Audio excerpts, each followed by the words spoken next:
By the end of today's English lesson, you're going to know 22 English idioms with the word hand. Like I say, there are 22, so there are quite a few, but I'm sure I've forgotten some. So if you can think of any that I've missed, write them in the comments. Now we're going to go through each of these idioms, look at their meaning, and also look at how you can use them naturally in your conversations. As always, if you'd like the free PDF that accompanies this lesson, then head over to my website. I'll put a link in the description and you can download it there. Okay, should we get started? So the first one that we're going to look at today is to have the upper hand. When you have the upper hand, it means that you have an advantage over someone, or you're in control of a situation. And we use this quite a lot in competitions, negotiations, and even in relationships. Okay, so let's look at an example of this. After months of negotiations, the company finally had the upper hand and secured a better deal. So thinking about another example, particularly in relationships, obviously in relationships, in a perfect world, everybody is equal, but more often than not, somebody has the upper hand. Somebody has more control or more power within that relationship. And let's also just have a look at a written example.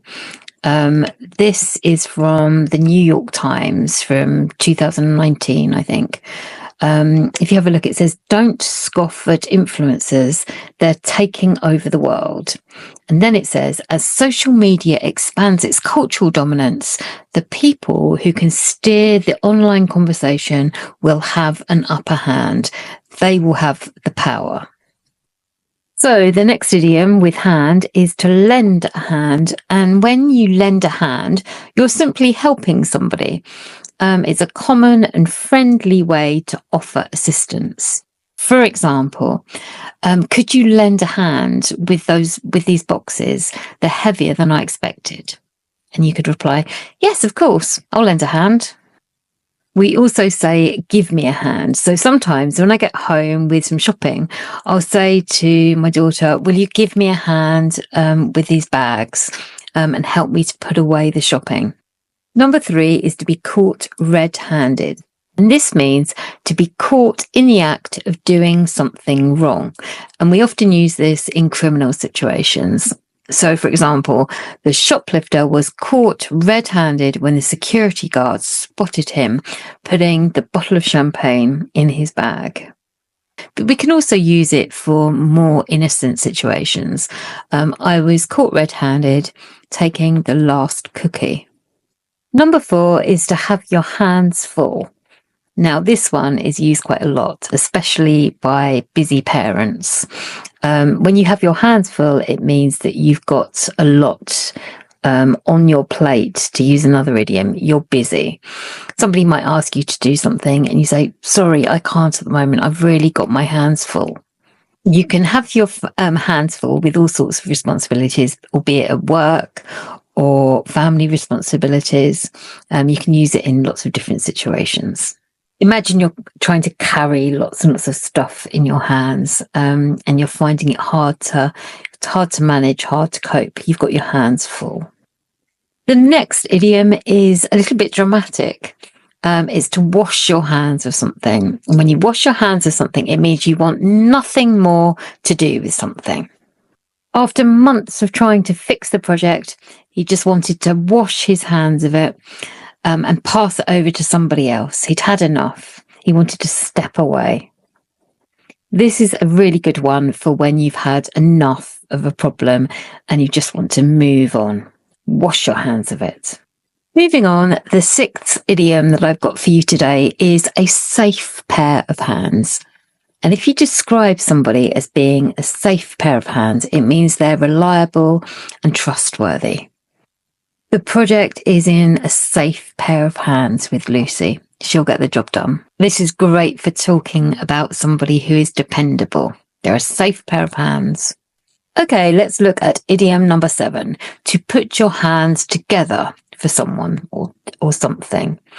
Have you ever been in an audience and you've been asked to put your hands together for a speaker? This means to applaud, clap for somebody or something. Let's put our hands together for the guest speaker who gave such an inspiring talk today. Idiom number 8 with hand is to force somebody's hand. And this means to force somebody to do something before they're ready. Should we have a look at some examples? I didn't really want to make an announcement, but my boss forced my hand. So let's have a look at another written example for this one. Okay, so if you have a look here, it says Sir Chris Hoy, who is a Scottish Olympian, sadly got diagnosed with cancer in 2024, and he wanted to keep it a secret. But if we see here, it says, so Chris Hoy says hand was forced into announcing cancer diagnosis. So he wanted to keep it private, but presumably the press or the media got hold of this information and were going to make it public. So his hand was forced and he had to announce it.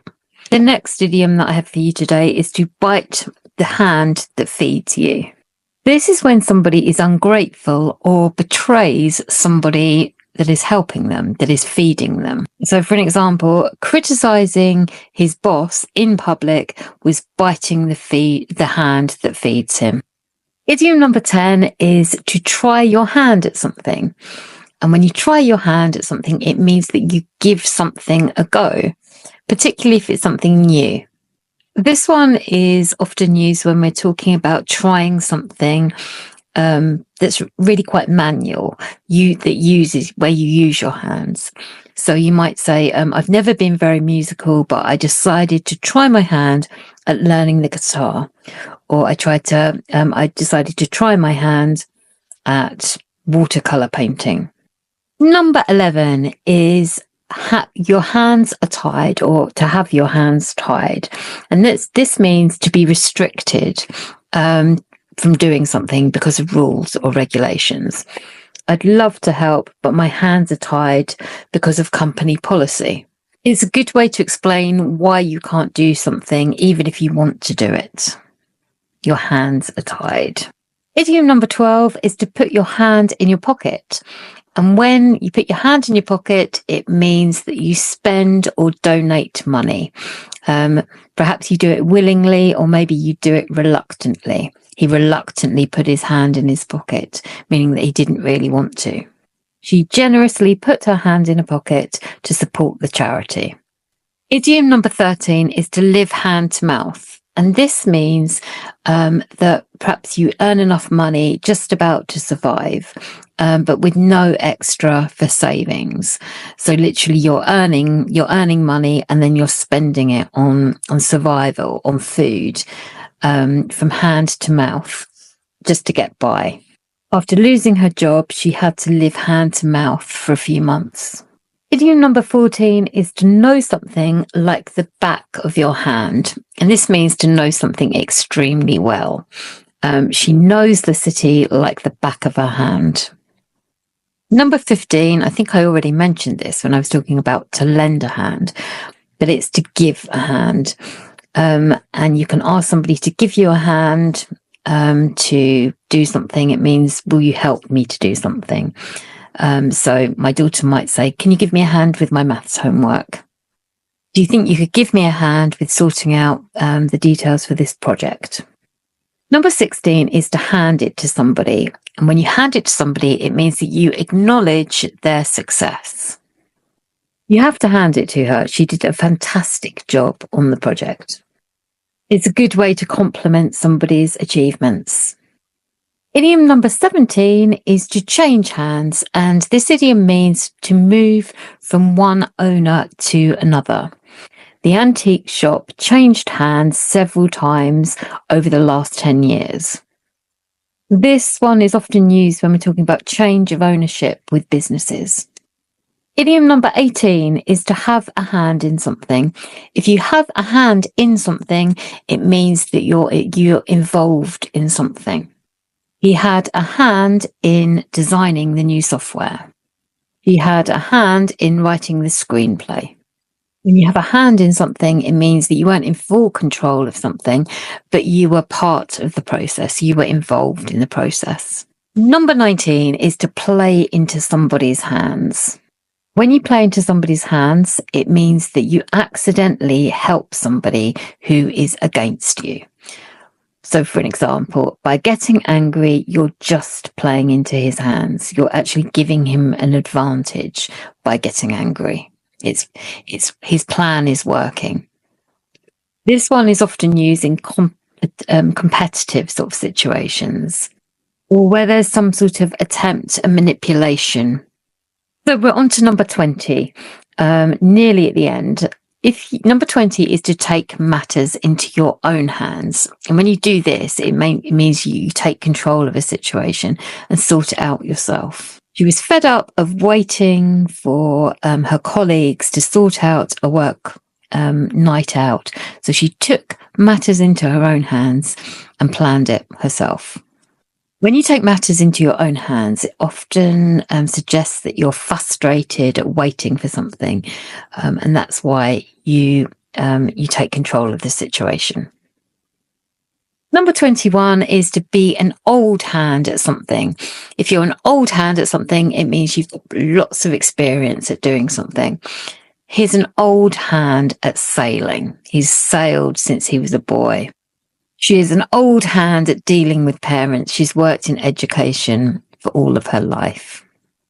We made it to number 22, and number 22 is to hand something down. This means to hand something from one person to another, often down through generations. It's often used when we're talking about traditions or heirlooms. My grandmother handed me down this necklace. Going on holiday together every year as a family is a tradition that was handed down from my grandparents. They used to do it every summer. Well done, you got to the end. 22 English idioms with the word hand. Like I said at the beginning, if you can think of any more, put them in the comments below and I'll take a look. If you found this video useful, then make sure you give me a thumbs up, or even better, subscribe for more English lessons. I'm usually here every Sunday with a new lesson. Thank you so much for watching, and remember, if you're interested, you can download the free PDF on my website. See you next time. Bye.